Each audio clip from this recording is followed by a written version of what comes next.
Bismillahirrahmanirrahim. Assalamualaikum warahmatullahi wabarakatuh. Hai anak-anak soleh-soleha, jumpa lagi dengan Ustazah Wana. Nah, hari ini kembali kita belajar bahasa Indonesia pertemuan yang ke-5.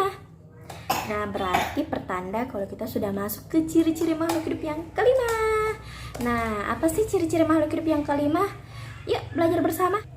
Jadi, ciri-ciri makhluk hidup yang ke-5 adalah makhluk hidup itu bernafas.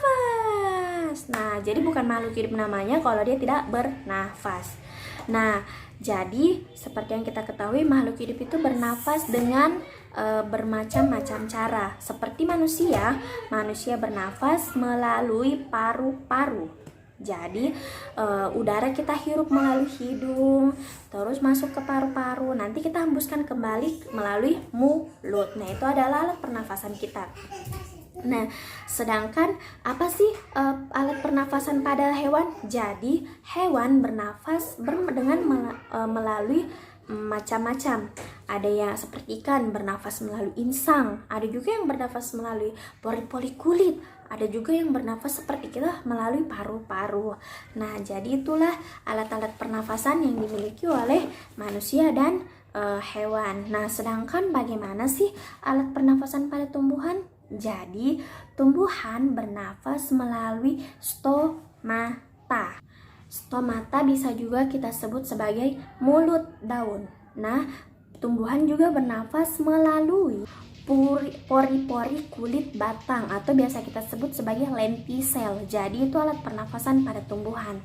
Nah, kita ulang sedikit ya. Jadi kalau pada manusia bernafas dengan paru-paru, pada hewan bisa dengan insang, itu pada ikan, bisa juga melalui paru-paru, itu pada makhluk mamalia seperti sapi. Nah, ada juga yang bernafas ternyata melalui permukaan kulitnya seperti cacing. Nah, sedangkan pada tumbuhan bernafas melalui dua alat, yaitu satu stomata atau biasa kita sebut mulut daun, dan yang kedua adalah pori-pori kulit batang atau biasa kita sebut lentisel.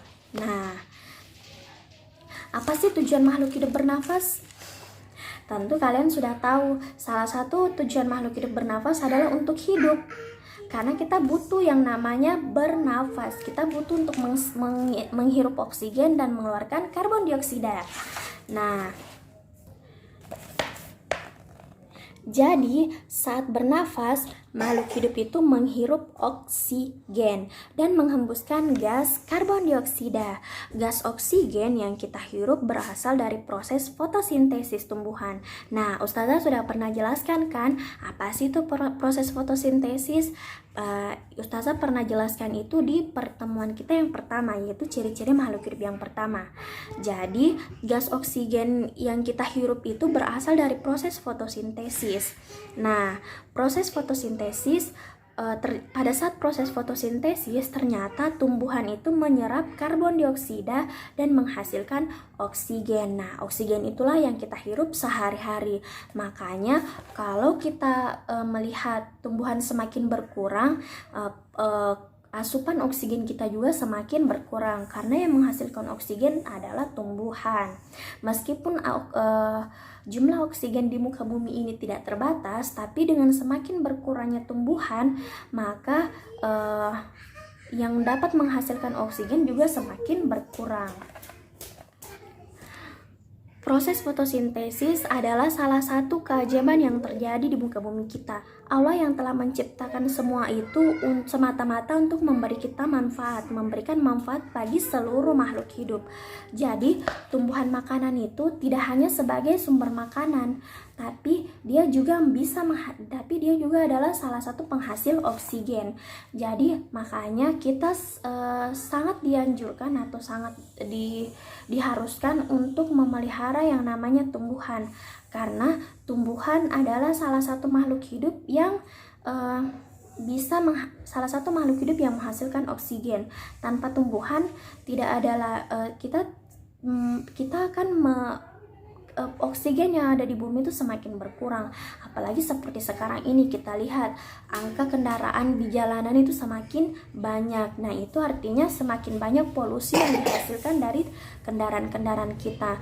Nah, itu sendiri sudah merusak sudah merusak udara yang kita hirup di muka bumi ini. Jadi tumbuhan itu ada untuk bagaimana membantu kita bisa menghasilkan oksigen yang lebih baik.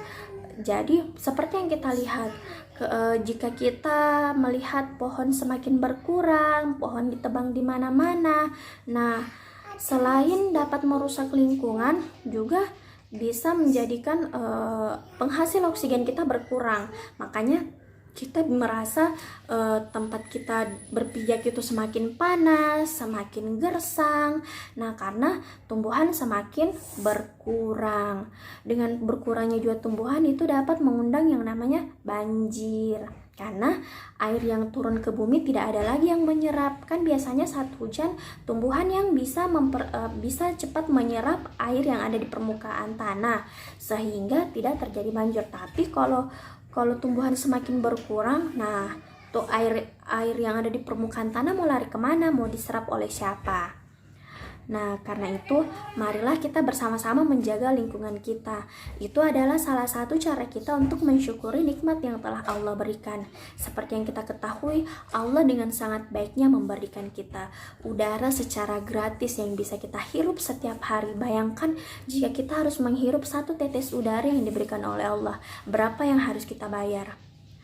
Nah, jadi karena itu marilah kita sama-sama menjaga lingkungan kita, menjaga kebersihan lingkungan kita, khususnya lingkungan sekitar kita, tempat kita tinggal, tempat kita bekerja, tempat kita bersekolah.